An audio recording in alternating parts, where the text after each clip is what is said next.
one to use, or if you wanted a different one? No, it's fine. Okay. Where am I? Daniel. Good morning, everyone. Thank you for joining us for today's meeting of the Tulare County Board of Supervisors. We will begin this morning's meeting with the flag salute, followed by a moment of silence. We will be led today by the best-looking member of the Board of Supervisors, myself. Thank you.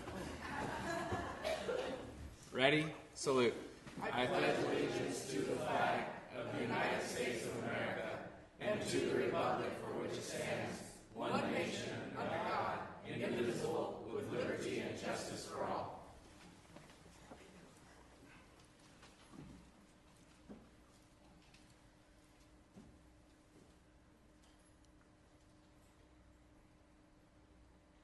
Thank you. You may be seated.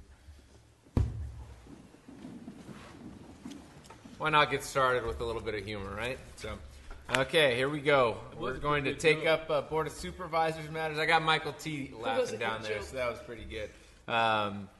We will now take up Board of Supervisors matters, and we will start with District 1 Supervisor, Supervisor Crocker. Thank you, Mr. Chair. It's been a little bit of a slower week as far as actual community events goes, but been meeting with a lot of different departments. Had the opportunity to meet with General Services on a few issues yesterday. Had a meeting of the Kings Tulare Area Agency on Aging, the good old AAA. I'm a member of two AAAs, Southern California and the KT. The double A. Double A? Yeah, that's different. Oh. Sometimes they call me the single A. Had some good meetings with the assessor last week, and as well as look forward to meeting with Child Support Services later this week, the library, and there's still a lot more that are scheduled and later on in the week, and so I for those listening and out in the audience, I look forward to it, and I think I stated that in around Tulare County. It's been very helpful, very informative, just getting up to speed on the various issues that we have and trying to work each of the employees and what the goals and values that they have with the goals that we have at the board, and trying to make sure we're as efficient and effective as possible. So, thank you. Can't wait till you're up to speed, Supervisor. Yeah, I'm slow, so it could be a good period of Supervisor time. Shuckley. All right, thank you, Mr. Chairman. I'm sure some of you will talk about it more, but last Tuesday we took Wednesday, advocacy trip to Sacramento, and I think it went very well. We met with some of our legislators that have to do with items that are of concern to the county. We had some good meetings. We met with the Department of Water Services also, so I'll let maybe the chairman talk a little bit more about that. I want to mention I've been getting a lot of concerns about litter and trash along the 198 and off-ramps and whatnot, and Caltrans will be beginning a program April 4th. They're hiring veterans to work the cleanup litter on the freeway, and they will have a crew here in District 3 along the 198 from the 99 to the Farmersville exit, so going into District 1 also.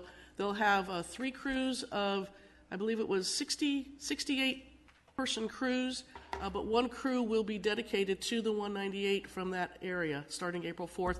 They'll have other crews along the 99, so I think that's a great program that they're starting through Caltrans, and until they run out of money, probably.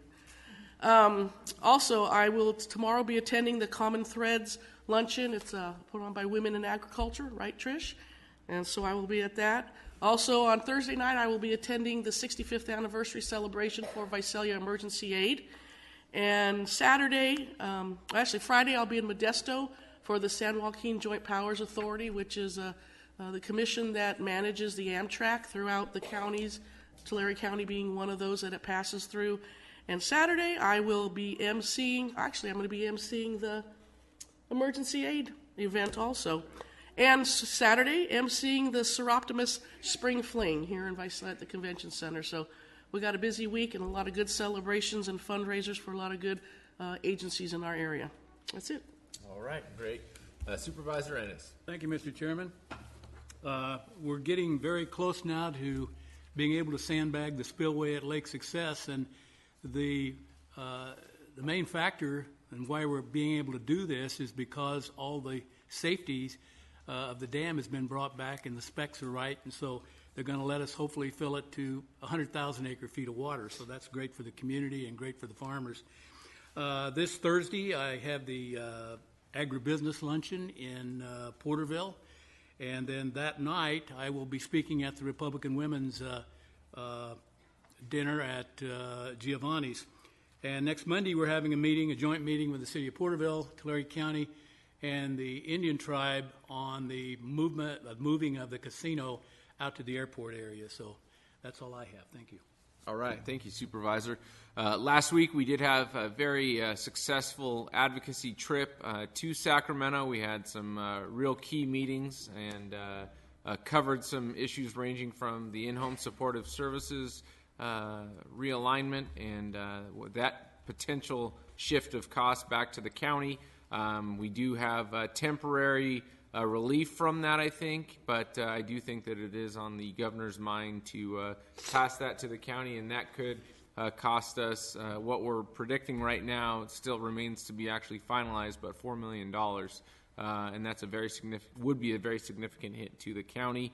But thank you to our advocacy organizations in CSAC and RCRC for pushing the legislature to postpone that. We also had some meetings with the governor's staff regarding water. They're very happy with the East Porterville effort and want to make sure that they are doing all that they can, and we're doing all we can at the local level to encourage residents to make those connections and hook up to the City of Porterville system. And are also open to assisting the county address some other needs in different communities in Tulare County.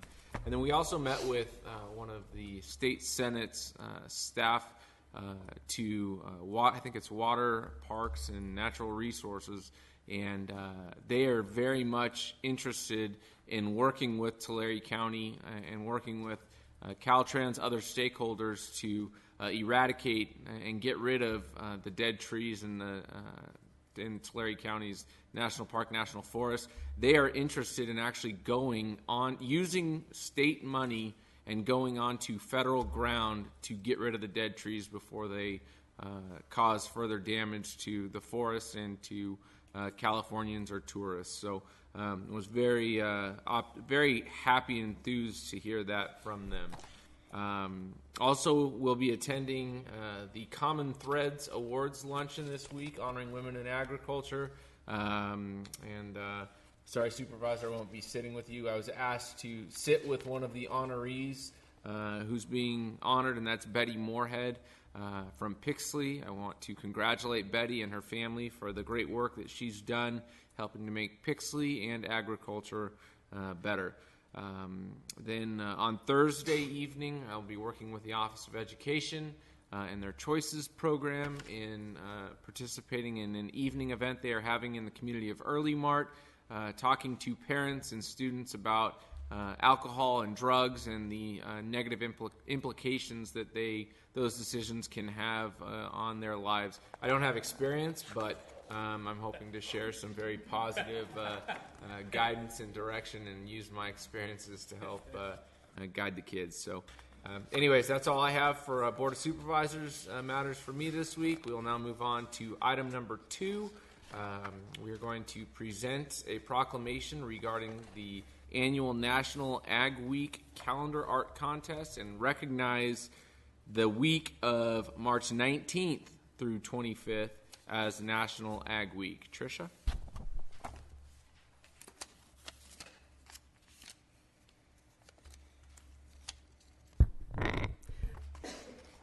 Good morning, everyone. I'm Tricia Blattler with the Tulare County Farm Bureau.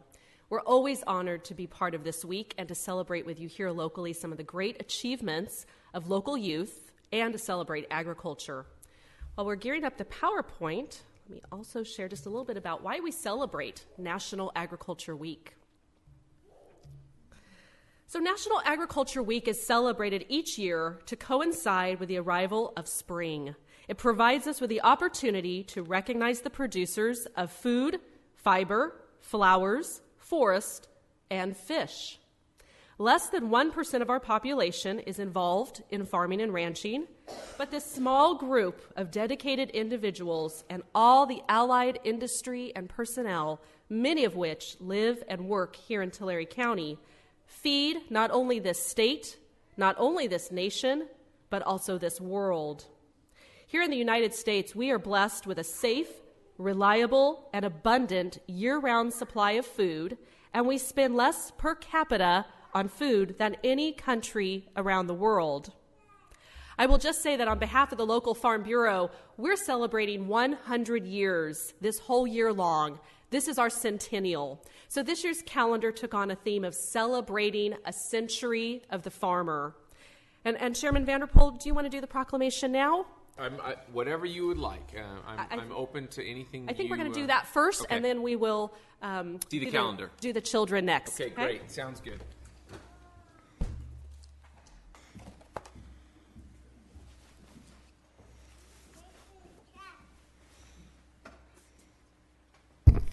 And whoever said I didn't go with the flow, I'm flexible. I want this presentation about agriculture to be whatever you want it to be, Tricia.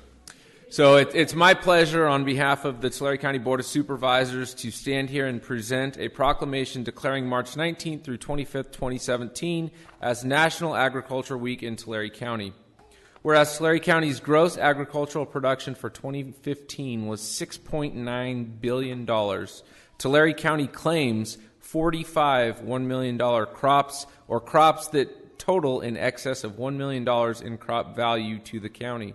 Tulare County produces more than 120 agricultural commodities. And whereas milk has a total gross value of $1.7 billion, with milk and milk products representing 25% of the county's total receipts for 2015, and Tulare County produces more than 20% of the state's total milk production. And whereas Tulare County's beef and dairy industries produce cattle and calves, ranking as the second largest valued crop at $941 million. And this isn't in the proclamation, but manure is actually $1 million crop too, just saying. You must be rich. Whereas, yeah, I know that. Supervisor Ennis always likes talking about that, but I figured I would make mention of that.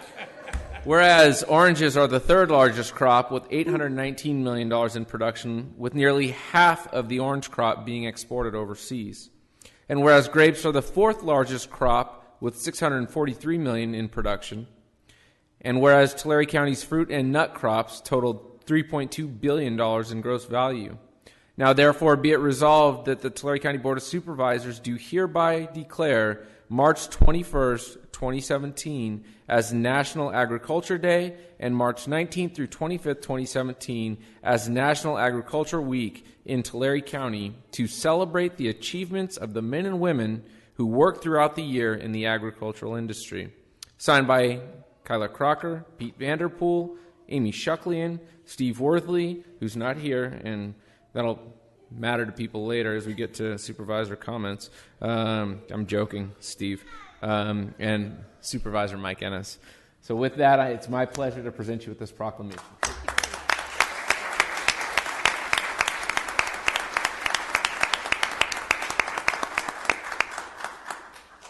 Thank you very much. Thank you.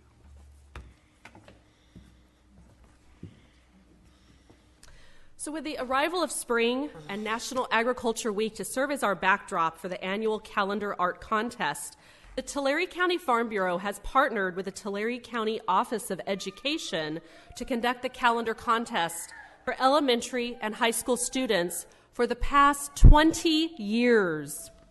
I would like to extend a special thank you to Jim Vidak, our County Superintendent of Schools, who has always been a tremendous supporter, a local rancher himself. I know he really supports and believes in the value of agriculture education and making sure that our young people learn about the food and fiber industries that really drive our local economy.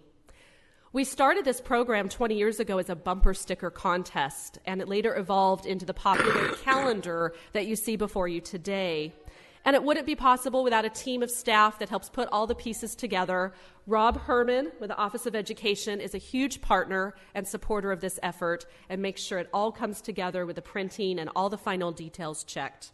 We also have a great partnership working within their Office of Education with their Nutrition, Education, Obesity Prevention program, who provides a lot of the nutritional facts and information that goes into the calendar. And of course, we make sure there's lots of agricultural facts about locally produced commodities also shared in the calendar. This calendar will be distributed countywide through the Office of Education, and we'll distribute thousands of copies to the families, the artists, the teachers, and anyone that would like to have one in their office. We will certainly provide copies. This year we had hundreds of entries. Our overall winner will receive a $50 cash prize. Our other 13 winners receive a $25 cash prize, along with the certificates. And most special is their opportunity to meet their county supervisor today. And every single entrant will receive a participation ribbon, and we will mail those to the schools of all the entrants that took part in this year's contest. We also have been handing out some locally packaged and grown California almonds to the audience, and we hope everyone will enjoy those this week as they celebrate National Agriculture Week here in Tulare County. Calendars are also distributed, as I mentioned, through the Office of Education, and we have plenty of copies here today. So families and teachers, please make sure to grab as many as you like. And now it is my pleasure to begin today's celebration with the announcement of our winners.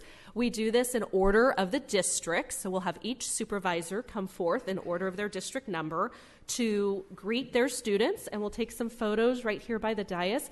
I don't know if we can get the lights up a little bit, so we can take those photos. And if teachers or parents want to join and take photos, they may. We will also take photos outside afterwards, okay?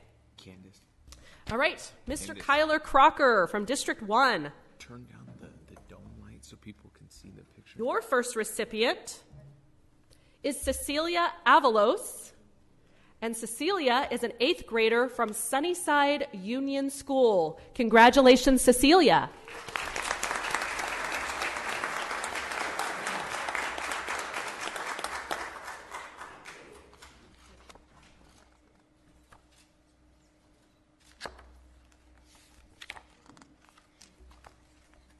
Our next recipient is Cashlyn Baeza, grade 2, from Three Rivers Union School. Congratulations.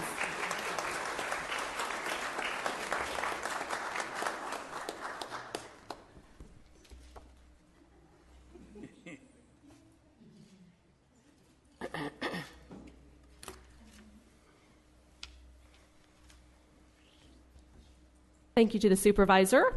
We'll now call up District 2, our chairman, Mr. Vanderpool. He has 3 honorees in the district this year.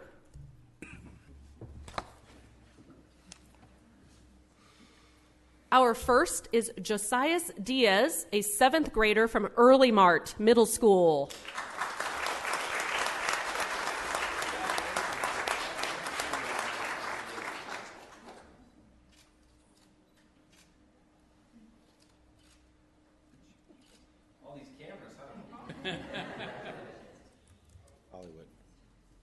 Next, we have Carla Para, grade 7, from Tipton School.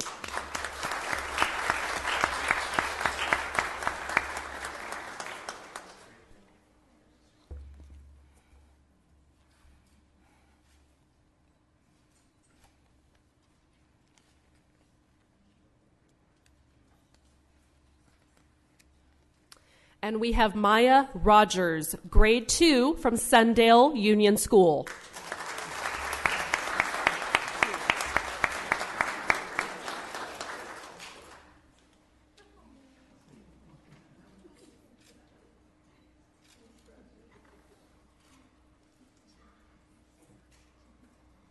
Good thing I have good knees, huh? Next, we'll invite Supervisor Shucklian for District 3.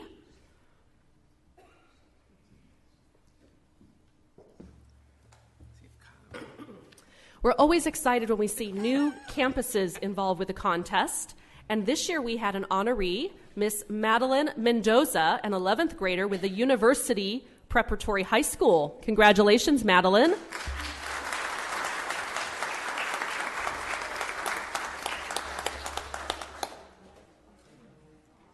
She's asking for an autograph.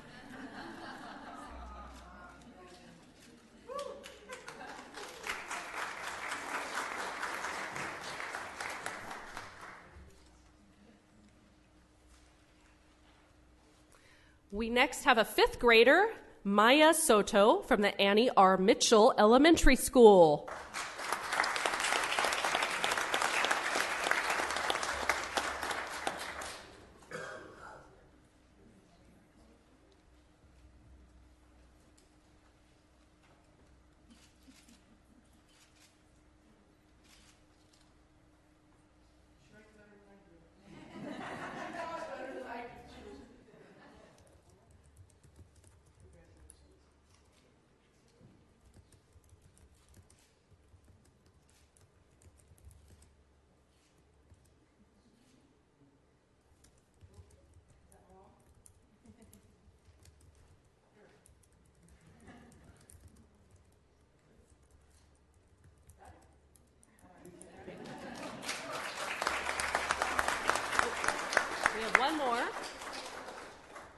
One more from District 3, and that is Leia Vasquez, a 12th grader with the Visalia Charter Independent Study, and she graces the back cover.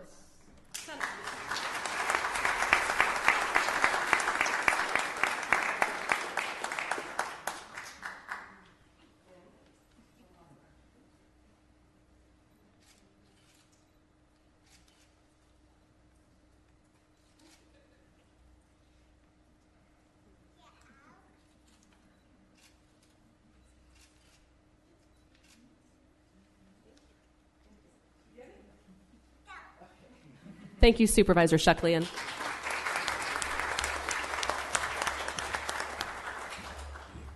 We always have a large turnout in District 4. We have an outstanding high school art program at Orosi High, and I know Supervisor Worthley would love to be here, but instead we will have Chairman Mr. Vanderpool represent Supervisor Worthley for these awards. So from District 4, we have 4 outstanding individuals, and the first one will be Gracie Arcega, an 11th grader at Orosi High.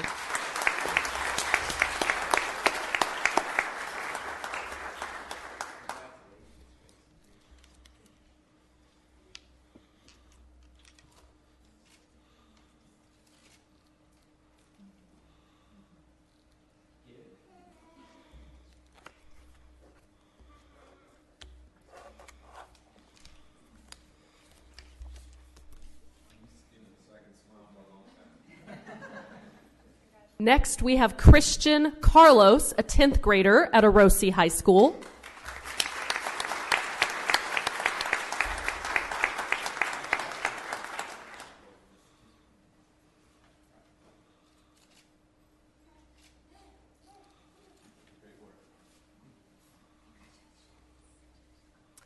Next, we have Alejandra Cisneros, grade 11, also from Orosi High School.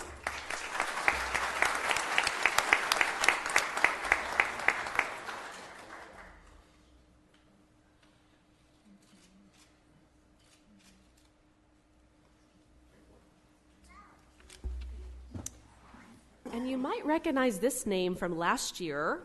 Joshua Talingo is a second-year winner in our contest, and he is a 10th grader at Orosi High School.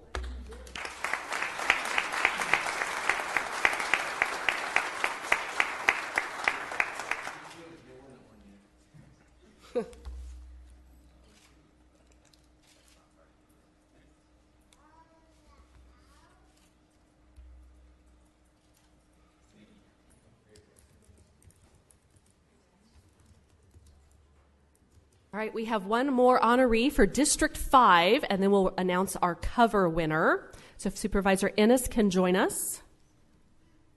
Our next honoree is Fernanda Lara, grade 3 from Sausalito School in Terabella.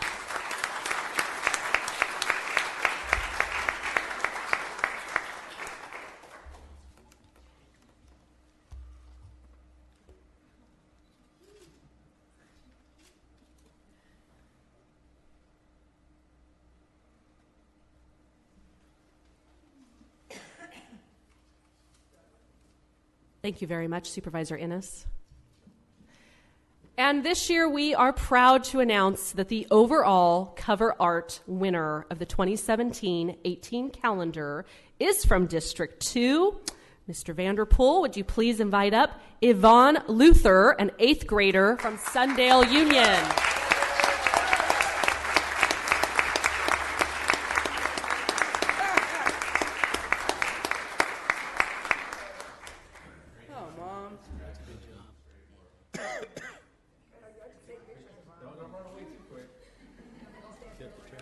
Act like it's moving, it's got a little dust.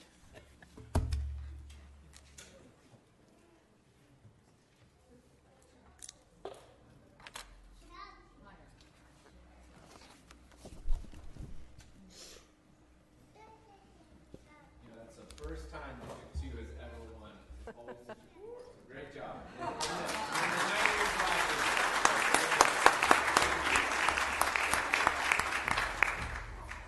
As you can see, there's always a little good-natured rivalry amongst our supervisors and the district awards. We're always honored to have a few moments of your busy agenda this week to celebrate the achievements of our local youth and of local agriculture. We know that the true green day that we all celebrated last Friday wouldn't be possible with the green that we produce here year-round. And so I thank you once again for your unwavering support and dedication to the farmers and the ranchers of this community. I appreciate that we have a board of supervisors that is always looking out for the best interests of our local agriculture community, and we appreciate the strong partnership and support that you provide, not only the Farm Bureau of this county, but also in partnership with our Office of Education and all the departments that have the difficult job of providing services to all of our citizens. I thank you once again on behalf of the Tulare County Farm Bureau and on behalf of Tulare County Agriculture. Make sure to thank a farmer for your next meal. Thank you so much. Thank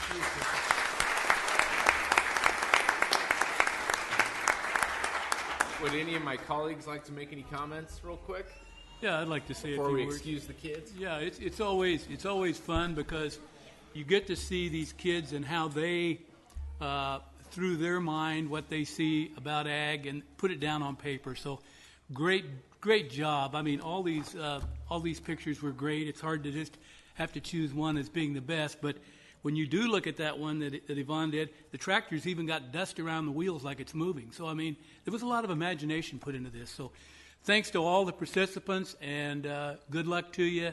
And we appreciate you being here today, and we appreciate this calendar very much. This goes up on my wall in my office, so thank you. Really quick. Yeah. I just want to thank everybody for participating, and I just want to encourage you to keep up the work. Thank you to the Farm Bureau for encouraging the artistic talents of our youth in the county, because that's so important, art and all. And also on the cover, I see that I don't know, Yvonne, I didn't know that you knew Mike when he was farming back then behind the plow, but nice job. And that's for you, Pete. Supervisor Crocker.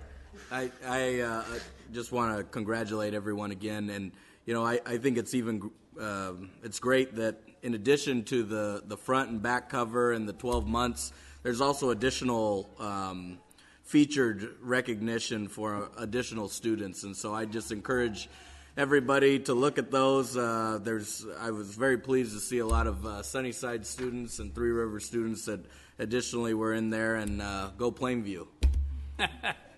And I just really want to congratulate all of the winners and thank everyone for participating. I think it's a great thing, and I really appreciate the school, Office of Education, and the school superintendents and staff that encourage their kids to participate in this contest. Of course, it's friendly competition amongst us up here, wanting to see whose district's going to have the most winners or be selected as the overall. And just a reminder, it was District 2 this year. Anyways, it's a great activity for youth to be involved with, and it's so nice to see positive things coming from the youth when we often hear the negative sides here in the county government. This is such a positive day for recognizing our youth and seeing the great things that can come out of our youth in the county. So congratulations, and thank you again to everyone for participating and encouraging it, and thank you to agriculture, and enjoy this week, Tricia. It's your best week of the year. I know you look forward to it. Hey, Mr. Chairman. Yeah, sure. It's a far cry from that finger painting that I used to do in grammar school. Thank you.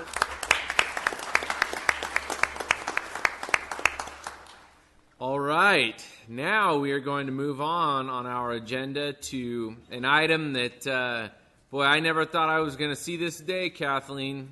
Here we are. Item number 3 on our agenda, recognize Kathleen Bales-Lang upon her retirement from the Tulare County Council's office and for her many years of county service. At this time, I would like to call her successor forward, Deanne. Pull the microphone toward you. Can you hear me now? Yes. Mr. Chairman, Board, Mr. Spada, County Council, and I'd like to welcome the County Council Risk Management Department here today. Kathleen Bales-Lang is the longest serving county council in the San Joaquin Valley, and she probably is about the longest sitting county council in the state of California. She moved to Visalia in 1981, and she began working for the county council's office. I'm sorry, she moved to Visalia in 1978. No, 1981, right? 78. Okay. She commuted back and forth. She moved here to marry George Lang. Is George here? Okay. She moved here to marry George Lang, and she began working in the county council's office. It was her first legal job here. Mike Spada was saying to me the other day that a lot of people have her to thank for their careers because she hired both Mr. Spada and me. I was her first hire as the county council. When we think about her and her accomplishments, I think, first of all, she would like to be remembered as a loving wife and a mother and a grandmother and also a loyal friend. But she has been responsible for creating a very well-known county council's office within the state of California due to our participation statewide. We are very involved in the county council's organization. We file amicus briefs on behalf of other entities. So we have been very influential in that regard, and that is all due to Kathleen Bales-Lang. She has also created a really cutting-edge public law office. We are always ahead of the game. And she has also created a work culture that has instilled the love of public service in our employees. Her computer monitor used to have the saying, "Service is the rent we pay for the privilege of living on this earth." And she lives that every day.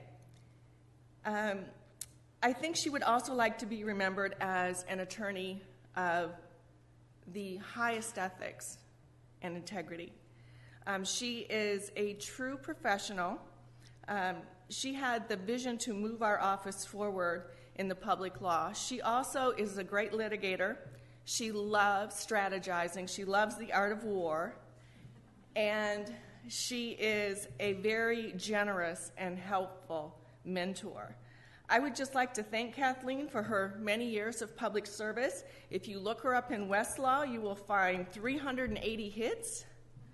39 of those are appellate court cases, and 9 of those are California Supreme Court cases. She has served this county well, and I'd like to say thank you.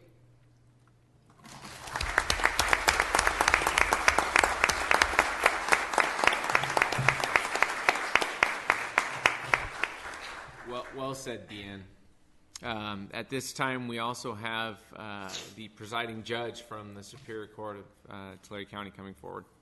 This is the Honorable Brett Hillman. Yep. Mr. Chairman, ladies and gentlemen of the board, I guess like a lot of people here, my first job in any legal capacity was working for Kathleen Bales-Lang. I was an intern clerk they hired after my first year of law school, and I don't think they'd really figured out what they were going to do with me. So they turned me over to Ms. Bales-Lang, and she found plenty to do with me that summer. She kept me very busy, and I learned a lot. That learning continued after I took the bench, and I was the assistant presiding judge for the last 2 years. I certainly turned to the county, and specifically Ms. Bales-Lang, many times for education, and she got us through some lively times with the grand jury. So on behalf of Lorraine Cleek, who's here with me as court executive officer, the judges of the Tulare County Superior Court, and the entire Tulare County Superior Court. I want to thank you for your 36 years of service personally and on behalf of the court. So we have a presentation for you, a plaque, if you could come get it. On behalf of the Kathleen, you can stay there if you'd like. retirement.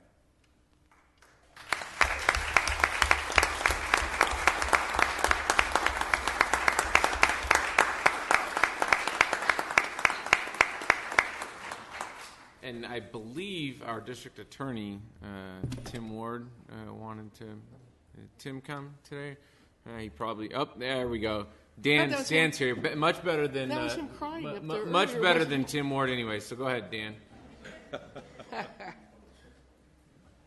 Mr. Ward was pulled away. Dan Underwood with the District Attorney's Office. Good morning to the Board of Supervisors, Mr. Spada, Ms. Bales-Lang.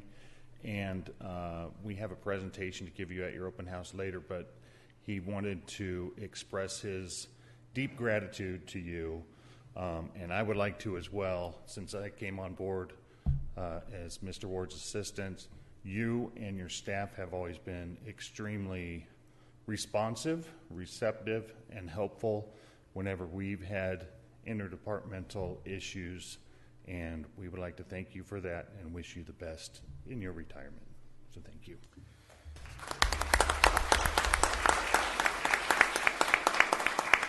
So before I turn the microphone over to Kathleen, I'm going to present her with the highest honor that Tulare County can bestow upon its employees. And I will do it up here, Kathleen, and I'll use a very loud and boisterous voice. I know it's a lot easier for you to do it here than down in the well. But it is my honor as Tulare County Supervisor and Chairman of this board to present to you the highest honor that we can bestow upon a county employee. This is the seal of the greatest county in the state of California, the California County of Tulare seal. This seal is presented to Kathleen Bales-Lang, County Council, in appreciation of your years of service and dedication to the community and to Tulare County. Dated, her service dates are from February 8th of 1981 to March 22nd of 2017. That's a heck of a career, and what a run. And, you know, it's kind of funny. Judge Hillman was talking about coming and starting with the county as a law clerk and learning from his internship with your office. And you went one way, and you've got to where you're at. I went a different way. I actually interned with Kathleen when I was in college. And one summer from UCLA, I came back and interned with Kathleen. And I chose to go a completely different direction than law after that internship. So I have many memories, many fond memories. I did get accepted to law school and was well on my way, and then I interned with Kathleen and made a different choice. So, but I've enjoyed working with Kathleen, and never did I ever think that when she presented me with then Supervisor Connie Conway with the Tulare County Executive Council Scholarship when I was a senior in high school at Tulare Union, did I think that I would be standing here presenting Kathleen Bales-Lang with a retirement plaque honoring her years of service from a county supervisor's perspective. Neither did to a retiring county council. So Kathleen, congratulations. May the best years of your life be ahead of you. You've served this county so well, and Monterey County is going to be lucky to have you up there as a resident. So congratulations.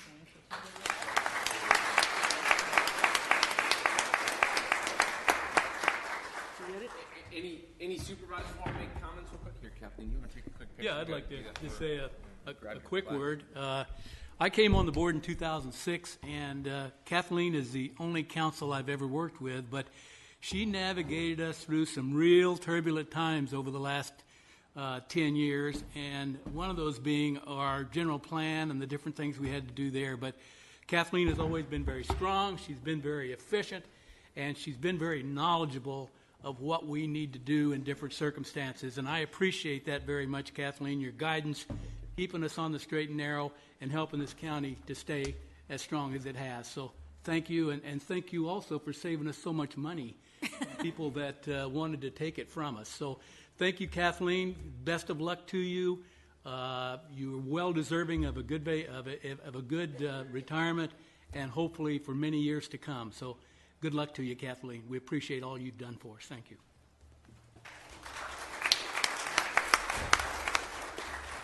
Well, I haven't had the opportunity to really work with you that much, Kathleen, but I think it speaks volumes when you hear and you have a packed board chambers. I think that in honor, many of them are here to honor you today, and I appreciate your service and making sure, from my perspective, just making sure that you're leaving on a great high note, and that the department, I know is in great hands based on the leadership that you've provided and nurturing additional people to step in and fill your roles without any hiccups or issues. So thank you for your service.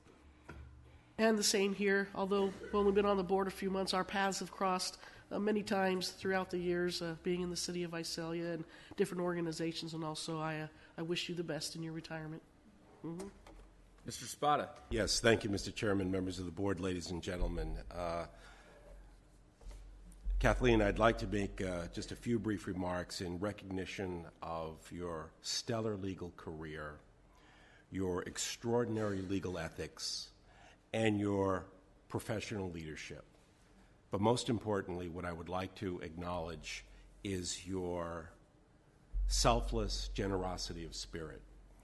You have, through your leadership and your mentorship, produced a great deal for many people. Let me just give you some examples, and these examples are here today. One person that worked for you became the presiding judge of Tulare County. Another example becomes the chair of the Board of Supervisors. Another example becomes your successor as county counsel, and another one, the county administrative officer. This is living testimony to how well you've served as a leader and also a role model. So may I say thank you for everything, and I wish you and your family all the very, very best.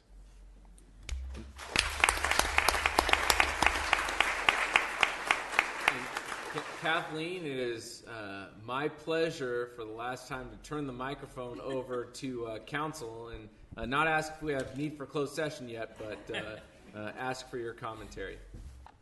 Well, first of all, thank you, Mr. Chairman, and thank you, Board, for your very kind comments, Mr. Spada, for your comments, and Ms. Deanne Peterson for your wonderful comments, and the fact that you did it without crying. I'm very impressed. I'm trying very hard to maintain my professional demeanor, I want you to know. Thank you all for being here. I so appreciate Judge Hillman being here. As he mentioned once when I appeared in his court, he used to work for me when I was a young attorney. That's exactly what he said. And I thought, thank you so much, Brett. But I did, among other things, hand off I think, 3 or 4 month old baby to Judge Hillman because I had a writ to put together. And we didn't have word processing then. We had, paper, and we pasted things. And I just said, here you go. And every time I've seen him, since then, I tell him, how old she is, and she's getting married and graduating from college and such, because I like to make him feel a little bit old. I did encounter Supervisor Vanderpool at the scholarship luncheon. He says I encountered him at mock trial as well when he was in high school, and I don't remember that. I don't remember you personally. You were a final judge, and you chose the other team as being the winner, so I didn't even want to bring that up, but I'm still wise decision. That's not surprising. And I, of course, I will take credit for the fact that Supervisor Vanderpool is not a lawyer. Sort of a backhanded compliment. But I was glad that he, and we discussed this briefly this morning, I was glad that he came to our office and gave it a try and said, you know what, I don't think law is for me, and went in a different direction. I have friends who went through all 7 years and decided that, and they're still kind of bitter for wasting all that time. So And no, I certainly didn't envision you here. I envisioned you somewhere pretty far along because you had tremendous confidence even as a very young man. And you still do. Thanks for the compliment. That's a nice way of saying you're very arrogant. No. He was not arrogant. He was not arrogant. He just was extremely confident in himself. And it was, I've dealt with a lot of young people in my career here, and not all of them have that self-confidence. So it was remarkable. He's also stayed in touch with us even before he ran for supervisor, just to let us know what was going on. My staff, many of whom are here, I don't think I can speak highly enough of them, to the extent that I have accomplished things as county council. I owe it to them. They're the ones that turn the actual wheels while I perhaps supply the grease. To a person, they understand what we are here for, which is to serve the people of Tulare County and to serve the public good. And one thing I am pleased with is that when people do leave, and I've gotten used to the experience now of someone coming into my office and shutting the door and sitting down and crying and telling me I'm the best boss they've ever had, and they're leaving. But when they do that, because they are, they don't like being called millennials, but that's what they do, is move around a lot, some of them anyway, and they go to other public law offices. They go to city attorney's offices. They go to other county council's offices. They don't go out to a private firm, and which obviously at one point in time or another, all of us have had the opportunity to do that for, to be honest, a great deal more money, but have chosen to stay in a job where we feel like we are doing something beneficial for the public. The quote that Ms. Peterson referred to is from Shirley Chisholm, who was a congresswoman in Congress, obviously. At the time I decided to become a lawyer, she was black and from Jamaica and female, and she became, obviously, a lawyer and then a congresswoman. And I thought, if she could manage that before the Civil Rights Movement, I surely should be able to manage going to law school. And obviously I did, and I'm grateful for it. I've said to people many, many times, this is the best job in the world. There are days when I can't believe you paid me to show up and do this job, because it's so much fun and it's so, so interesting. It's a tremendous benefit as a lawyer to have work that you find not only valuable, but intellectually stimulating and interesting. And we can do that pretty much every day, all of us. The first week I was here, they gave me a writ for the Court of Appeal and said, here you go. There's the books. Let us know if you need anything. And, I had friends that never got out of the basement until the 5th year they were with their firm. So it was rather splendid to get that, to get the opportunity to litigate, which was very unusual then to have a woman litigating. And the attorney who hired me, the county council who hired me, Tom Bowman, gave me that opportunity. And then, of course, I worked for many, many years with Lita Blattner, who was a wonderful mentor to me. And I'm glad to hear that I'm paying it forward, I guess. So thank you for the opportunity and the generosity that you have shown in being supportive of me and of our office. And I certainly will. I intend to keep in touch.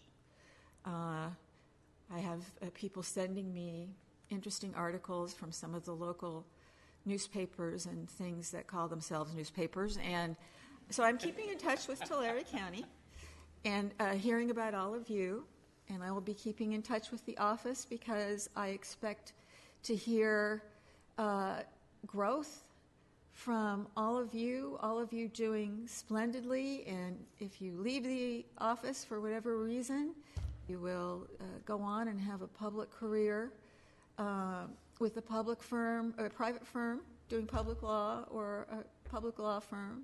But I hope that you will continue to do what you do every day, which is to serve the public good. Thank you very much.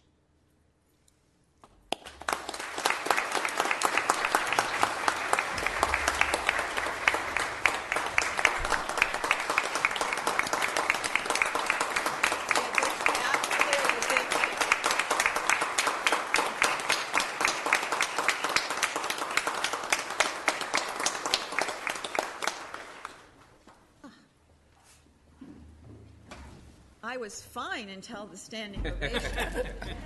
Thank you, Kathleen. Thank you. Sure appreciate it. All right, we are now going to move on to our agenda on item number 4, which is public comments. I do have a request from an individual, but that is related to item number 10. We will take that up when we entertain the consent calendar. Is there anyone else wishing to speak on public comment on any item that is not appearing on today's agenda but is under the board's purview? Please state your name and address for the record. Your comments can and will be limited to 3 minutes. Please come forward.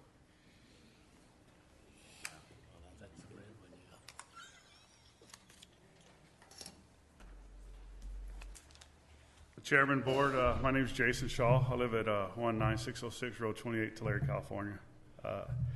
First and foremost, I want to tell you, Supervisor, it's a direct reflection of your supervisor skills that District 2 won the calendar. That was awesome. Thank you. I just want to express my concerns about Road 28. My wife had a tire blowout on it yesterday from a pothole. She almost crashed her car. I understand that everybody's working hard, and I do appreciate it. I just wanted to put it out there. We made a video if anybody would like to see it, but we have potholes that are in excess of 6 foot long. I know the roads were built years ago, and I understand that. But I just wanted to express my concern and tell you guys thank you for your service. You go above and beyond the normal citizens of this county by serving us, and I appreciate that. I want you to know that. So, thank you. Thank you. And real quick before you speak, Jason, thank you for coming today. Normally we don't respond to public comments, but I had a very entertaining phone conversation with you yesterday, and I apologize for some of my frustration, but I do want you to know that staff is getting in touch with you, and I spoke with Reed Shanky from the Resource Management Agency last night after we got off the phone. And he has your contact number, and will be contacting you, and will be going out and seeing the roads for himself, in addition to taking care of some of the general Waukena areas, potholes and road concerns. So I just want you to know that, and I appreciate you coming today and speaking before us. So thank you very much. I appreciate you. Thank you. If I may, sir, in addition to Supervisor Vanderpool's efforts regarding fixing the road, I must have some staff left here. I see Ms. Nielsen. Is there anybody from risk management here? No. If you would see there she is, right, the lady in the black suit. If you would see the lady in the black suit and give you her contact information, someone will be in contact with you regarding your property damage.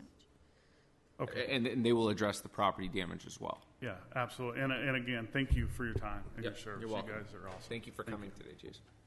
Take care. Is there anyone else wishing to speak under public comment? Okay, seeing none, I will close the public comment period and bring it back to the board. We will take up the consent calendar. I do have a request from a member of the public to remove item number 10 for separate consideration. I also have item number 9 will be pulled off of calendar for today's meeting. Are there any other items that board members would like to have removed at this time? Any members of the public like to remove any additional items? Okay, seeing none, I'll Move for entertain a approval of motion balance of consent calendar. Okay, we have a motion by Supervisor Ennis, a second by Supervisor Shucklian. Please vote. Motion passes unanimously 4-0, less Supervisor Worthley, who is not in attendance because he's in Washington, D.C. Consent calendar passes unanimously. At this time, we will take up item number 10. On item number 10, I do have a request from C. Matthew Crabe? Gaby, okay, thank you. Couldn't read your handwriting, sorry about that. Yeah, I apologize about that. Thank you, Mr. Chairman and members of the board. I'll keep my comments very brief. I didn't realize it was going to be quite such a busy morning here. Ultimately, I just wanted to, I'm an attorney representing Willits Equipment Company in this matter. I'd like to essentially formally lodge my bid protest and essentially state that we stand by the bid protest, but having reviewed your proposed resolution to rebid the project, we have no further objections to that, Your Honor. So, okay, great. Thank you. Thank you for making that comment. Sure, Counsel.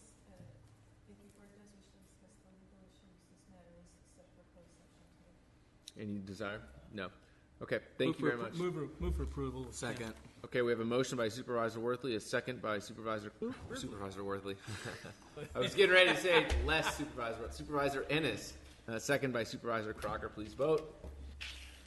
Motion passes unanimously, less Supervisor Worthley, who's not in attendance. Thank you.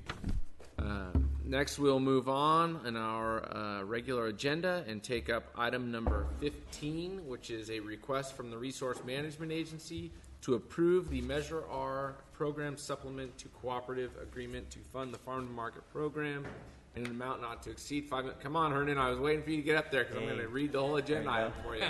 Full presentation.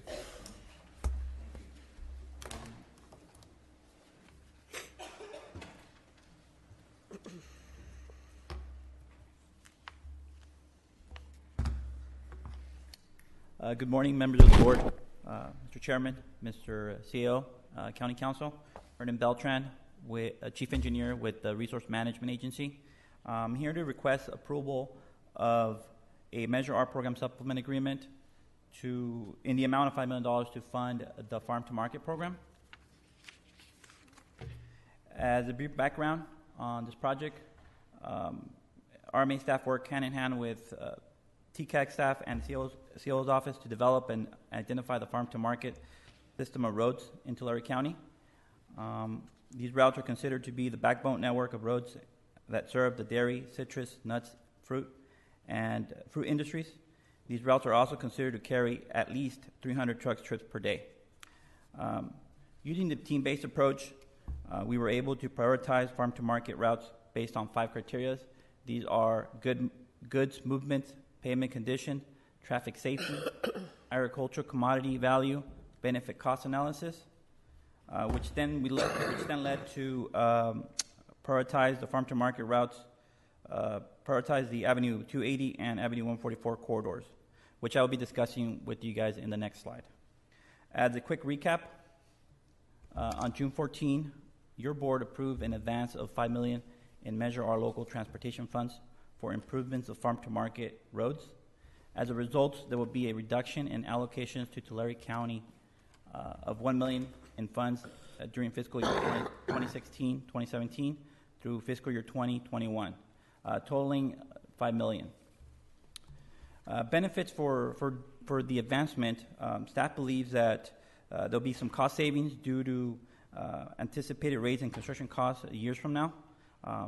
Even more, we are able to be responsive to the current needs of the roadways, of these 2 roadways. This year's Farm to Market program consists of 2 projects.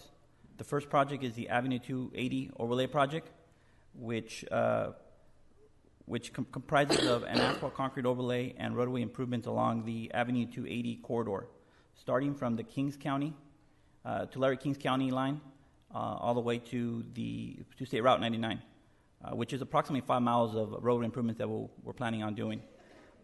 The engineering for this project has been completed, and just recently, your board approved the bid document under item number 14 of the consent calendar. The estimated cost for this project is $2.5 million, and we anticipate taking this project to construction in May of this year. The second project we have is the Avenue 144 Rehabilitation Project. This project is currently in the design stage, and this project consists of road improvements along the Avenue 144 corridor, starting from State Route 99 and ending near Road 72. Again, we have another approximately 5 miles of roadway improvements. The design for this project is ongoing, and we have strategically planned this project to to go into construction in the fall to allow us to capture any unused funds from the 280 project, overlay project. This project is estimated at close to $3.7 million, and one thing to note is that we are using $2.5 million of Measure R, of the advanced money from Measure R, to leverage $1.2 million in federal funds. Construction is anticipated for fall of this year again. And our request here today is we respectfully request that your board approve the Measure R program supplement to cooperative agreement to fund the Farm to Market program, retroactive to June 14, 2016, in the amount of $5 million. This request is retroactive to allow previous expenditures on this project to be eligible for reimbursements from TCAG. With that, I would like to thank your board and the CAO for your guidance and support. I would also like to thank TCAG and RMA staff for their support and involvement with this Farm to Market program. I will now make myself available for any questions you may have. Anybody have any questions? No questions. Supervisor Crocker? I have a couple of questions. The anticipated completion for these projects, I assume the Avenue 280's fall, so that's when we'll be looking at the funds, or This fall, for the 280, we anticipate completing that project. It's probably about a 3-month project, so we start in May. We'll probably be late summer.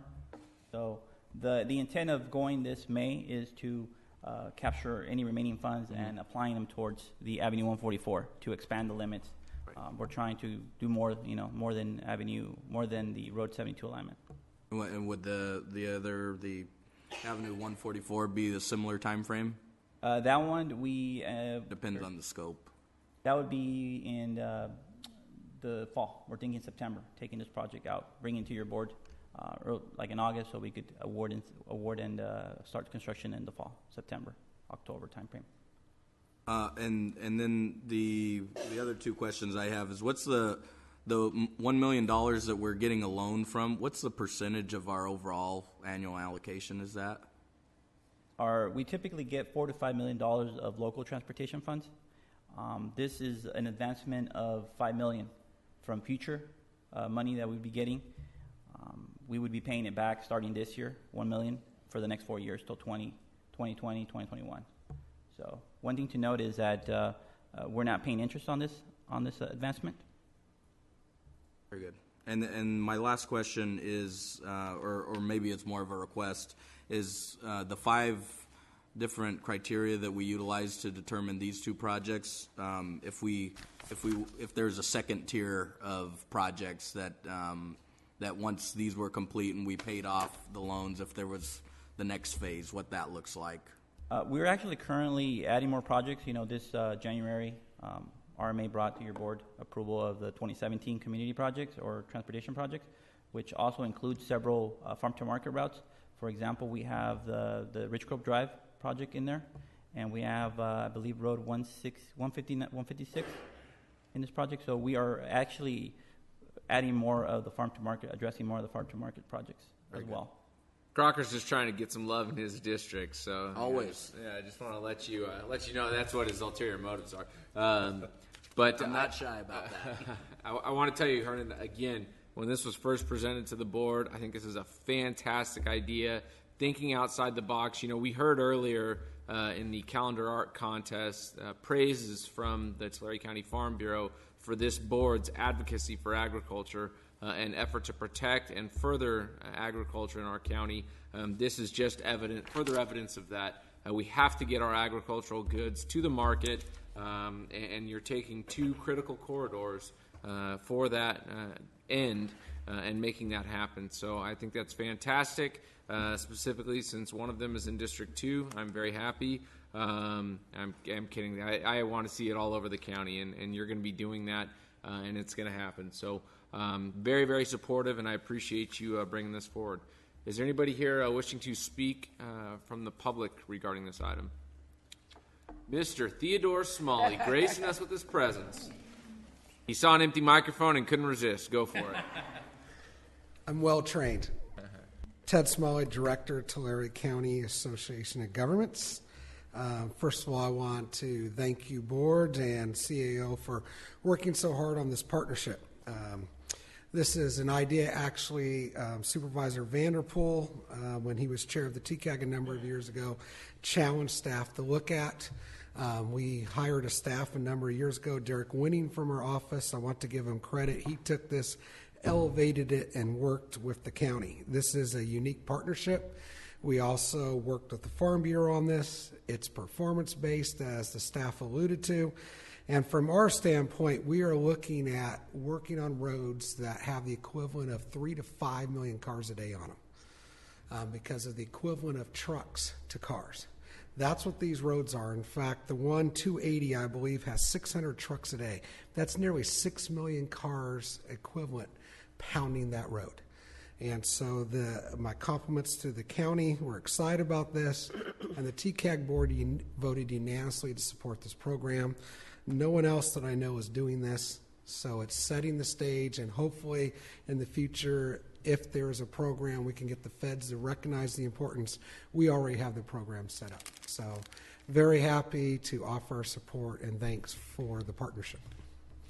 And I think that we owe a compliment to TCAG for thinking outside the box and enabling this, because we look at the state of California and their inability to fix the State Transportation Improvement Program and their whole transportation funding mechanisms or group of mechanisms is nothing.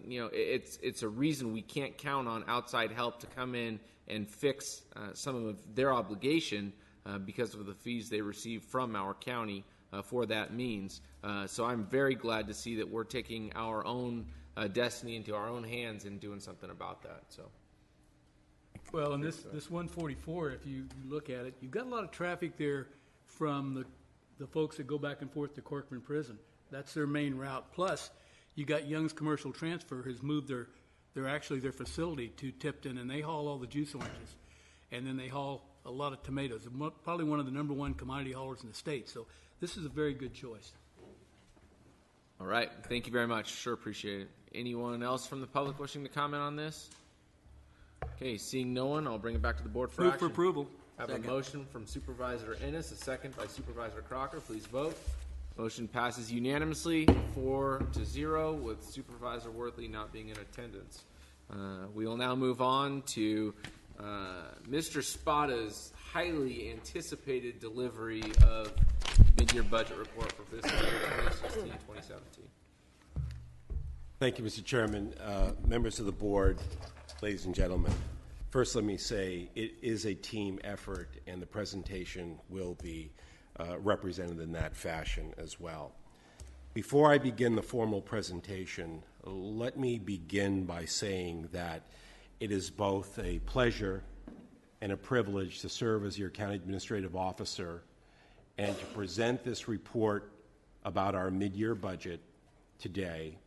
And may I conclude at the beginning by saying that Tulare County's budget is in solid fiscal shape.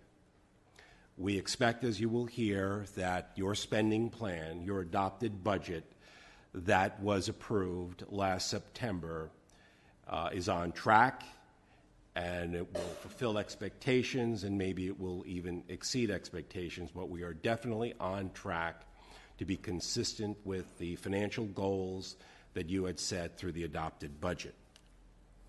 May I also say that I want to thank the department heads and their employees for their dedication in helping to deliver public services both efficiently, effectively, and most importantly, for prudently managing your budgets.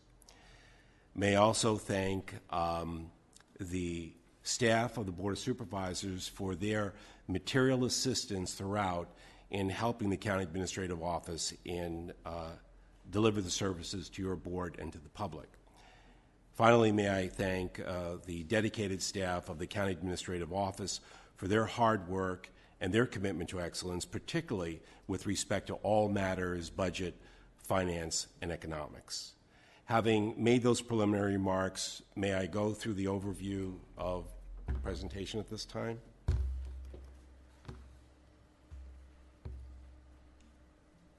All right, there are 10 items that will be presented today as part of our report. The first one will be the general economic outlook. Next will be the California state budget, the proposed budget.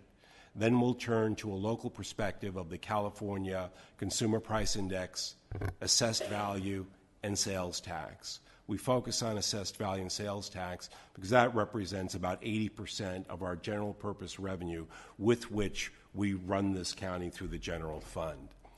Then, the most importantly, the budget protocol plan, which is familiar to you, but it is essentially the framework within which the budget will be recommended to you in September. In order to help us achieve that budget plan, there are two key items, principles, if you will, strategic management and fiscal sustainability that help guide this office as well as the departments to get us to the goal of prudent fiscal responsibility and effective delivery of public service. At that point, I will turn it over to the able Deputy CAO for Budget and Finance, who will delve into the details with regard to the proposed budget, and that the mid-year budget report will be given, the budget development schedule will be discussed, and then there will, of course, there will be acknowledgments and the proposed requested action, which necessitates a 4/5 vote since this is a budget matter. We begin, as we should, with the general economic outlook. And in providing that outlook, first we turn to economic indicators. The first indicator that we should look at is the business cycle. This essentially covers matters such as growth, contraction, recession, expansion, and so forth. Drilling down, last year, the growth factor for the economy was 1.5%. This year is projected to be 2.3%, which is an increase in growth, and that is a good thing. Number two, stock market fluctuations. During the past 6 months, the stock market has recorded phenomenal results of expansion. In fact, the Dow Jones Industrial Average surpassed the 20,000 mark, which is historic. The caveat with regard to that is that things don't go up always. There will reach a point when we may see a market correction or worse, a recession. And the governor is predicting, at the very least, a market correction next year or perhaps even a recession. And what that means as a practical matter is that there will be a reduction in revenue to the state, and thus there could be budgetary impacts to us. Accordingly, we are preparing for that recession by prudent fiscal management in the sense of increasing reserves as well as modestly increasing budget growth in terms of the departments. Next is the interest rate. The interest rate last year was 0.75%.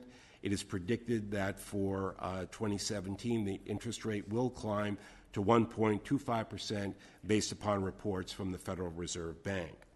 Turning to inflation, the increase in the prices of goods and services, last year it was 2.1%, and it is predicted that the inflation rate should be the same this year, 2.1%. Unemployment, I'll take some time to go through the unemployment rates at the federal level, the state level, and at the local level here in Tulare County.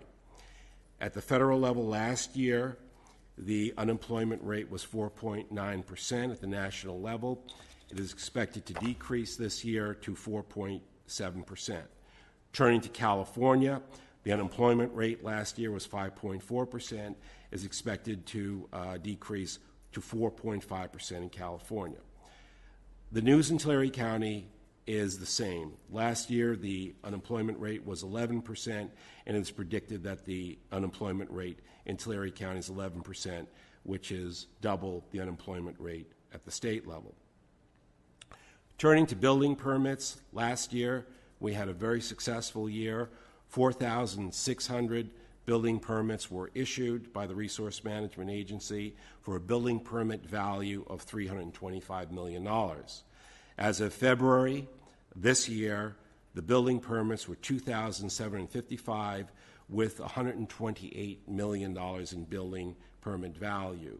Although we expect that we will finish successfully, if present trends continue, the building permit value should drop by $100 million. So, against this background, in the sense that there could be a market correction, the unemployment rate is still high, building permit value could drop, we look ahead with cautious optimism.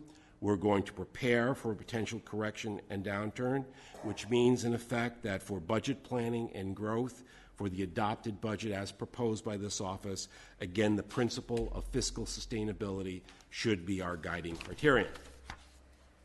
All right, turning now to the governor's proposed budget.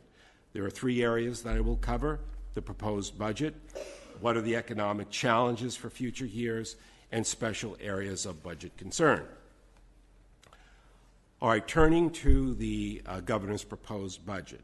There is a proposed budget by the governor of $122.5 billion for the general fund. The governor proposes that the budget will be balanced, however, with a very strong caveat. The governor is proposing that there could be a $1.7 billion deficit, and as such, the governor is proposing a reduction in spending and an increase in reserves in order to prepare for what may be difficult times ahead. However, the governor is being prudent in trying to reduce the debt burden of the state by proposing a reduction in debt by almost $200 billion. All right, the key factor with regard to the governor's budget is that his office is predicting a reduction in revenue, and a reduction in revenue in the big three. The big three are personal income taxes, sales taxes, and corporate income taxes. That's the projection at this time. There could be a rally by the end of the year, but right now there is a projection of a decrease in these three sources of general revenue, which could necessitate a deficit. And that could result in a reduction in spending to the local government. All right, so let's look ahead. In the governor's report, he is planning for the next recession for a number of reasons. First is more metaphysical than real, in the sense that since 2009, there has been an expansion in this economy. There hasn't been a downturn. This is an anomaly. The rule of thumb is that every 5 years there is some sort of correction, or worse, a recession. That does not necessarily mean that there will be a recession, but prudent fiscal management suggests that we should prepare for a market correction or a downturn. Consequently, the governor has, by constitutional law and by prudent fiscal management, is increasing the rainy day fund to $7.9 billion. The rainy day fund is intended to soften the blow, if you will, if a downturn occurs, so that there will be funding to which the governor could turn in order to mitigate any fiscal impacts resulting from an economic downturn. In addition, let's turn to the federal government. There are a number of key initiatives that are still unresolved, but they could have budgetary implications to our state as well as to our local budget. They are listed: health care, tax reform, international trade, immigration, transportation infrastructure, public safety, and national security. All of these items, as reported by the governor, with which we agree here, that does cause some uncertainty with regard to federal revenues that will devolve from Washington to the state and then to the local government. So what does this mean? It looks as if the federal government will continue to operate at a deficit, which thus increases the national debt and therefore interest rate payments are required, which reduces the number of dollars that will flow to the state and to the local government. Example, the next slide. We see the governor's forecast comparison. The blue line represents the 2016-17 forecast of the governor, and the red dashed line represents or depicts the governor's forecast of revenue for 2017 and 18. As indicated in the legend, the governor's forecast of revenue for 16-17 was $128.3 billion. For 2017, it is $125 billion, and thus there is a reduction in revenue of $2.7 billion. Next slide, please. So, we turn to three special areas of concern that have been extracted from the governor's budget, which have local application. The first one is that there could be a substantial budget cut with regard to in-home support services.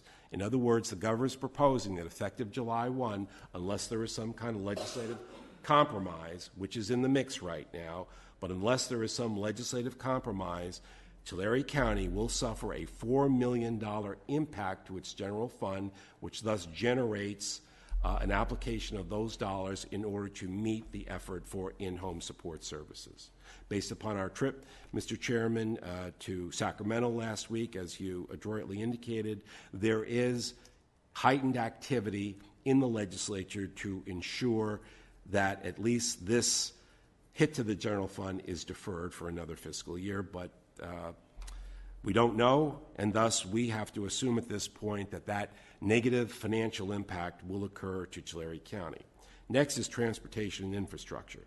The governor's package for transportation infrastructure exceeds $4 billion. However, the negative news is that we don't have a deal at the present time as between the governor and the legislature for the transportation infrastructure package, and thus there is uncertainty with regard to how much funding will flow from the state to the local governments in terms of transportation.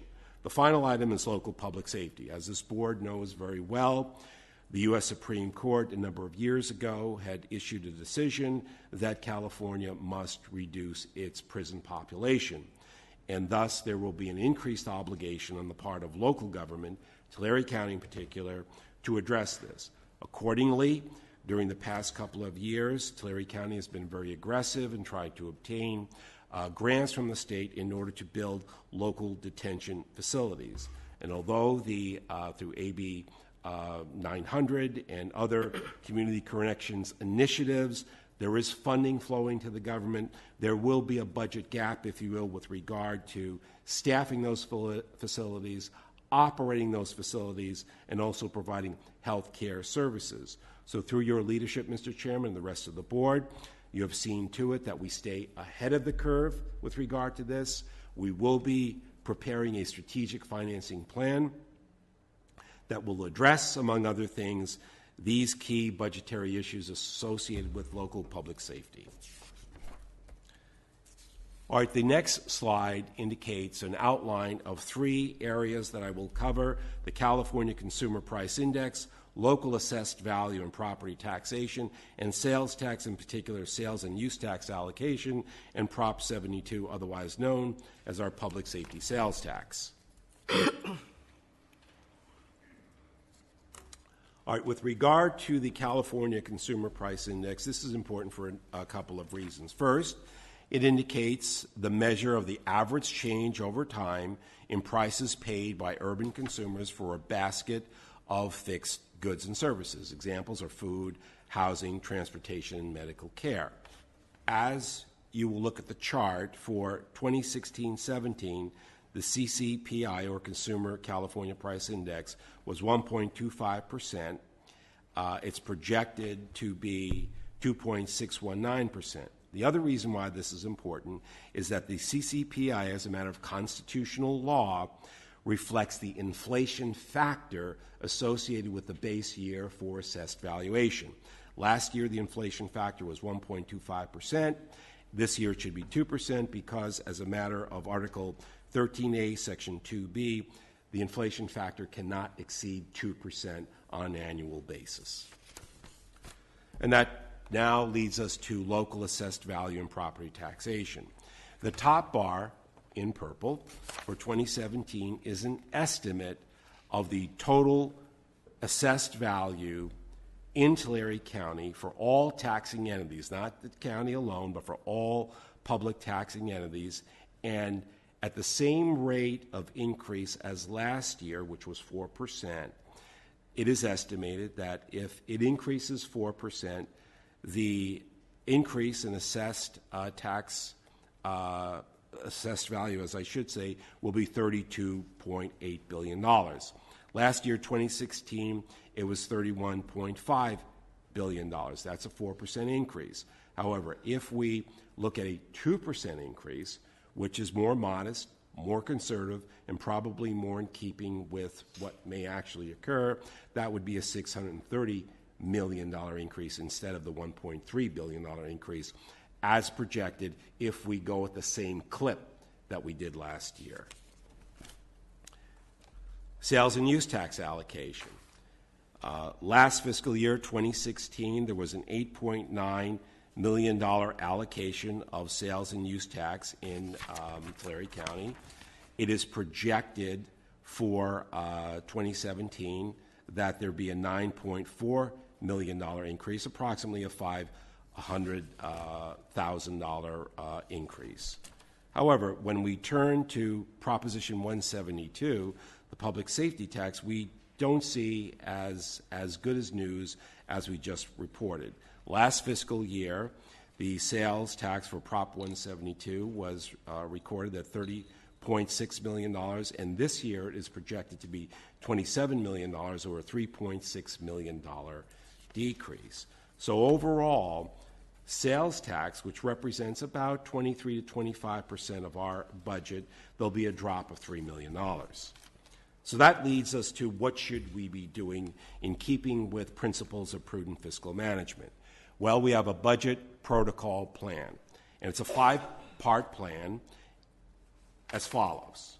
1, historically, normal revenue should be budgeted, in which case conservative revenue estimates should be budgeted. 2, any proceeds from the sale of assets should be designated for future capital needs. To help us in this regard, we will have a property development and disposition plan that will be presented to your board this fiscal year. Thirdly, one-time funds should be used for one-time purposes when setting departmental budget targets. That means that there should be a focus on fixed assets and non-personnel costs. Number 4, any structural increases to departmental budget should reflect a due diligence analysis of recurring revenue opportunities and operational efficiencies. In other words, ongoing costs for new positions and salary increases should be done in keeping with principles of prudence. Likewise, any issuance of debt should also be incurred in keeping with principles of fiscal prudence. Finally, with regard to setting budgets, fiscal sustainability should be used in keeping with strategic management. More on that as follows. With regard to strategic management, your board in 2006 adopted a Tulare County Strategic and Business Management Plan. There were 4 goals in that plan: public safety and security, economic well-being, quality of life, and organizational performance. Turning to public safety and security, this is law enforcement, including the sheriff, the district attorney, the public defender, and county council. The next goal is economic well-being, which is economic development. This is the approach of this board to undertake an approach where the rising tide will lift all boats, where there is a focus on increasing jobs, increasing income, and increasing equity value. The next goal is quality of life. Here the focus is infrastructure, roads, and parks. The next goal, organizational performance, focuses on continuous improvement so that the departments can be constantly focusing on how to efficiently, effectively, and prudently manage their budgets with respect to the delivery of public services. Last year in 2016, your board adopted amendments to this strategic management plan, and the amendments can be encapsulated in 3 specific areas. That Tulare County is open for business, that will follow a business model with a focus on public value. Opening for business means that the county will be business friendly in trying to promote business and economic development. We will use a business model in that regard. We are proactive, goal-driven, and performance management. Finally, public value, which means that we will focus on creating infrastructure and also delivery of public services, which lead to an increase in jobs, an increase in income, and an increase in property value. As a result, the approach is to exercise due diligence with regard to budgeting. We prioritize goals, and we phase goals per a feasible implementation plan. So how are we going to do that this year? Well, the proposal is that there should be sustainability and budget growth. That is, we don't spend everything that we have. And the reasons are as follows. We project a flat to a marginal increase in assessed value. There will be an overall decrease in sales taxes. With regard to workers' compensation, last year in our comprehensive accounting report, there was a deficit of $10 million through prudent fiscal management. We expect to reduce that to $8 million this year. Turning to retirement, in terms of annual unfunded costs, last year the employer contribution adopted by this board was $30 million. It will increase to $32 million this year. In addition, we have an unfunded liability of approximately $260 million. And the good news is that that's about 83 to 84% funding. However, as a result of action taken by the Retirement Board and this Board of Supervisors, we have a closed plan to pay off that unfunded liability within 19 years. That means, as a practical matter, there will be a steady increase in the employer's contribution, approximately $2 million a year, which will have to be supported by the general fund. And if, this is important, and if the return on investment doesn't materialize as projected each year, that will result in an increase to the unfunded liability. So we have to focus on retirement and be prudent in managing that obligation. Then we turn to health benefits. Although the Board of Supervisors is materially involved in trying to get its arms around the health benefit situation, there has been a contribution of approximately $4 million in loans to the San Joaquin Valley Insurance Authority. It could increase to $6 million this year, and thus we have to plan for additional contributions next year. Finally, the drought and state water law. Thankfully, we have had a good year with regard to the drought. However, as we march forward, there are increasing obligations for the county to address infrastructure needs within the urban development boundaries, and so that will increase or require that the county step in and provide those matches to grants that are necessary in order to upgrade the water infrastructure, wastewater infrastructure, and stormwater infrastructure for the unincorporated areas of Tulare County. So that leads us to our approach in preparing the budget, and that is an approach which is grounded upon sustainability. What does that mean? There's a 3-part approach. There's one-time funding for one-time purposes. That should be the emphasis. The departments are asked to exercise due diligence, to prioritize, and phase any increases to structural obligations. And then finally, we will be focusing on how to increase assessed valuation and to improve economic development so that the department targets and the increase of revenue will be managed carefully. That ends my part of the presentation. And again, I wanted to thank you, Mr. Chairman, the board, and others to allow us the opportunity to help manage a budget which is in very fine fiscal shape at this time. Now I will turn it over to the Deputy CAO for Budget and Finance. Thank you, Mr. Spada. Good morning, board members, council. I'll be presenting the remaining part of the mid-year budget report.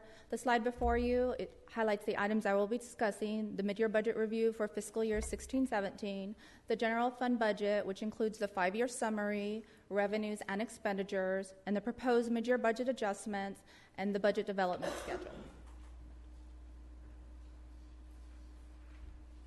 So for the general fund departments, all general fund departments are projected to stay within their budget.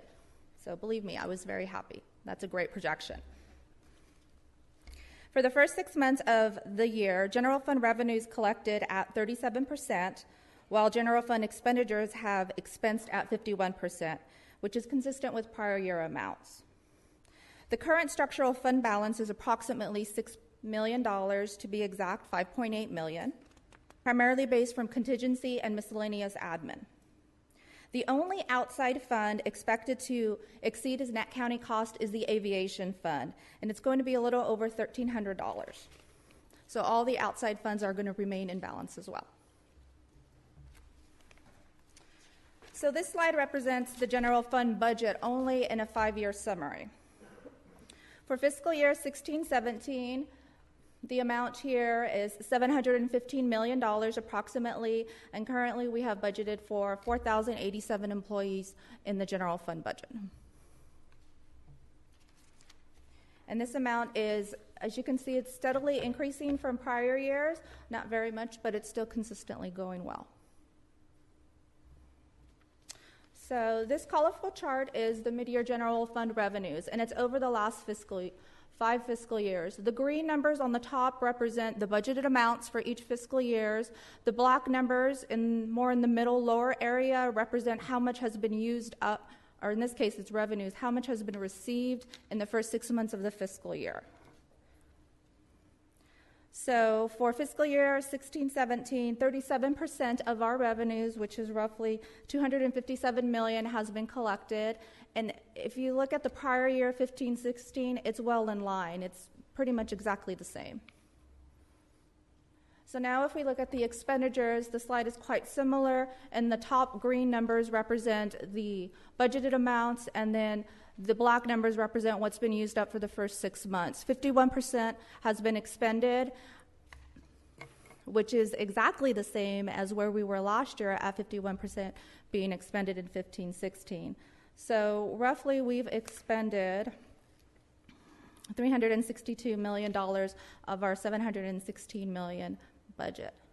I did want to note in the first 6 months of the fiscal year, we have charges that happen, such as CalCap, workers' comp, and general liability. So that is primarily the reason why we have more expenses in the first 6 months and not equal to the revenues.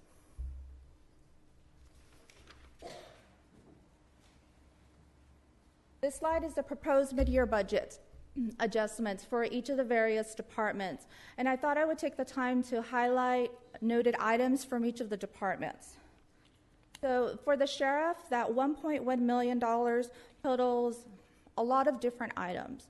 One is the adding of a sheriff lieutenant, one is adding the drone, one is an aviation camera, and a variety of smaller capital assets that's necessary for sheriff operations. In addition to that, there's also funding for an aircraft. $55,000 is coming from the general fund. However, the remaining funding is going to be coming from the insurance proceeds. So for solid waste, the $400,000 of that $415,000 amount is for adding a new cell addition at the Visalia landfill. So for the district attorney, the $324,000 is primarily for a case management system. For roads, the full amount is for a variety of capital assets, like loaders and trucks that the roads departments would need to perform their operations. For the public defender office, this includes 2 vehicles and various computer upgrades. For the transit is purchasing $64,000 approximately of bus shelters to place around the county, and in addition to that, they're adding a transit manager and deleting the previous transit coordinator position. For the Board of Supervisors, the cost is because of the addition of the Water Resources Program Director. For probation, the $8,200 is for window tinting at the JDF facility. For County Council, it's some personnel actions, the addition of accountant, and the add and delete of a couple of positions.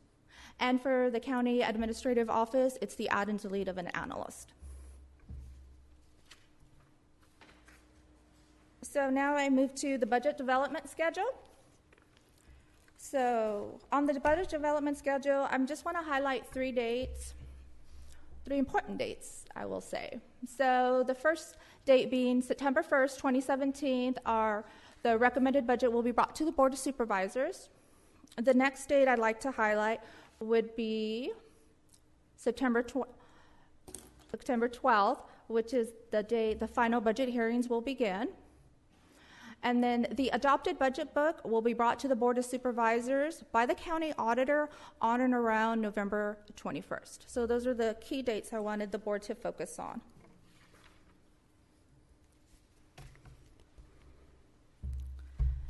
So I'd like to thank the board for their direction and the support, for Mr. Spada's direction and support, for my staff for all their support and hard work that they put into completing this report with me. Human Resources and Development, Council, and all the departments who were willing to answer all my questions and listen to me vent a little bit as they explained their process. I greatly appreciate their time. So now I move forward to the requested action. Mr. Chairman, if you would bear with me a moment, I have to read each of these items into the record. Go for it. Okay. So receive a mid-year budget report for fiscal year 16-17. Approve proposed schedule for preparation and adoption of the fiscal year 17-18 budget, which incorporates a rollover budget as the operating budget, including the capital projects budget for the period between July 1st, 2017 and the adoption of the fiscal year 2017-18 budget. 4/5 votes required. Adopt the personnel resolution to add, reclassify, delete, and amend positions, and approve and amend the required job specifications and salary adjustments stemming from the mid-year budget report, subject to the completion of meet and confer. Approve the capital asset purchase list. Authorize the auditor controller, treasurer, tax collector, with concurrence of the county administrative officer to process any budget adjustments stemming from the mid-year report. 4/5 votes required. And that's the final of our presentation. I'd be happy to entertain any questions. Any questions or comments from board members? No, just great job, CAO's office, and thanks to all of our department heads and everybody for working together and getting this budget brought forward so that we can go on and proceed the rest of the year. I think it's great. Thank you, Mr. Spada. And again, thank you all of our department heads and the office for your hard work. Thank you. Supervisor Crocker? Yes, I just want to reiterate the comments that Supervisor Ennis made. I thought this report was very thorough. It provided great context regarding how we come to the numbers and the methodology that's used in this, and I greatly appreciated that with all the background. I know that we're looking to add $1 million to our general fund reserve. What is our reserve right now? And it's $26 million. Yeah. The protocol has been $1 million a year. We may rethink that and increase it, because if we're really planning for the recession, it may be prudent to do that to soften the blow if there's any downturn or market correction, so that we have funding to assist the county departments and, most importantly, the personnel. Very good. That's all I have. Supervisor Chucklin. First off, I want to apologize for stepping out. So, springtime in Tulare County. So if you don't mind starting over, Mike. Be happy to do it. No, but I've read over it, and I appreciate where we've been, where we're at, and what the forecast is for the future. Thank you. Glad you read the presentation, because you sure didn't see it. You were gone. No, I an awful didn't. lot. I know I was. I think that it was a great presentation as well, and I really appreciate the fiscal stewardship and the approach that this board has taken up through history. Not any of us can take credit for it, but in general, this board has represented the public very well in being good stewards of the public's funds and making sure that every dollar is spent responsibly, and that implementation of that vision has been done very well by the CAO, his staff, and all department heads, and we are very grateful for that.